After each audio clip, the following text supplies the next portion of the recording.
മീൻ മേടിക്കാൻ വന്നതാണേ. അയില, പൊന്നാരൻ, ചാള അങ്ങനെ പലതരം മീനുണ്ടായിരുന്നു. ഞാൻ പൊന്നാരനാണേ വാങ്ങിച്ചത്. 100 രൂപയ്ക്ക് ഇത്രയേ ഉള്ളൂ എന്ന് ചോദിച്ചതും ചേട്ടൻ ഒരു മീൻ കൂടി തന്നു. അങ്ങനെ ഞാൻ വേഗം കൊണ്ടുവന്ന് കണ്ടിച്ച് കറി വെക്കാനുള്ള ശ്രമത്തിലാണേ. അങ്ങനെ നമ്മൾ വേഗം മീനൊക്കെ കഴുകി വൃത്തിയാക്കി. മീൻകറിക്ക് ആവശ്യമായിട്ടുള്ള ഇഞ്ചി, വെളുത്തുള്ളി, തക്കാളി എല്ലാം റെഡിയാക്കി. കറി വെക്കാനുള്ള മീനും വറുക്കാനുള്ള മീനും സെപ്പറേറ്റ് ചെയ്യുകയും ചെയ്തു.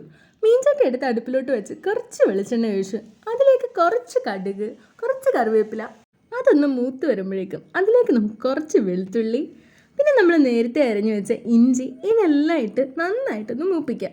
ഞാൻ ഇങ്ങനെ കേട്ടോ കറി വെക്കുന്നത്. എല്ലാവരും ഇഞ്ചിയും വെളുത്തുള്ളി ഇടുമെന്ന് എനിക്കറിയില്ല. അതൊന്ന് വാടി വന്നപ്പോഴേക്കും അതിലേക്ക് നമ്മൾ തക്കാളി, പച്ചമുളക് ഇതെല്ലാം ഇട്ടൊന്ന് ഇളക്കി. ഇനി ഇതിലേക്ക് ആവശ്യമായിട്ടുള്ള മുളക് പൊടി വേറൊരു പാത്രത്തിലിട്ട് അതിനകത്ത് ലേശം വെള്ളം ഒഴിച്ച് കലക്കിയിട്ടാണ് ഞാൻ ഒഴിക്കുന്നത്. ഡയറക്റ്റ് ഞാൻ മുളക് പൊടി ഇടാറില്ല. മുന്നേ എനിക്ക് ഡയറക്റ്റ് ഇട്ടപ്പോൾ നല്ല കരിഞ്ഞ ചെവയായിരുന്നു.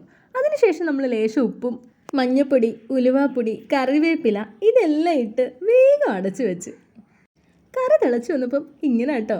ഇനി നമ്മൾ വേഗം വറുത്തമീൻ റെഡിയാക്കുവാണ്. മുളക് പൊടി, മഞ്ഞൾപ്പൊടി, മല്ലിപ്പൊടി, കുരുമുളക് പൊടി ഇതെല്ലാം ഇട്ട് നമ്മൾ വേഗം അരപ്പ് പുരട്ടി. അതിനുശേഷം ചീനിച്ചട്ടി എടുത്ത് അടുപ്പിലേക്ക് വെച്ച് നമ്മുടെ മീൻ ഓരോന്നായിട്ട് പറക്കിയിട്ട് ഞാൻ കറിവേപ്പില ഇടാൻ മറന്നുപോയി. എണ്ണ തിളച്ചതിന് ശേഷം കേട്ടോ കറിവേപ്പില ഇടേണ്ടത്. എന്നാലും ഓർത്തപ്പോൾ ഞാൻ വേഗം ഇട്ടു. അങ്ങനെ നമ്മുടെ മീൻ ഏകദേശം മൂത്ത് വന്നതേ ഇങ്ങനായി.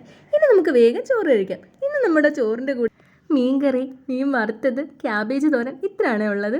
ഞാനങ്ങനെ വേഗം കുറച്ച് മീനും ക്യാബേജ് തോരനും ചോറും കൂടി കഴിച്ച് നോക്കി. എനിക്ക് ക്യാബേജ് പൊതുവേ ഇഷ്ടമായതുകൊണ്ട് മിക്ക ദിവസവും വീട്ടിൽ ക്യാബേജ് കാണുമേ. അപ്പോൾ അത്രയേ ഉള്ളൂ. നമുക്കിനി അടുത്ത വീഡിയോയിലൂടെ വീണ്ടും കാണാം. Tata bye bye, see U.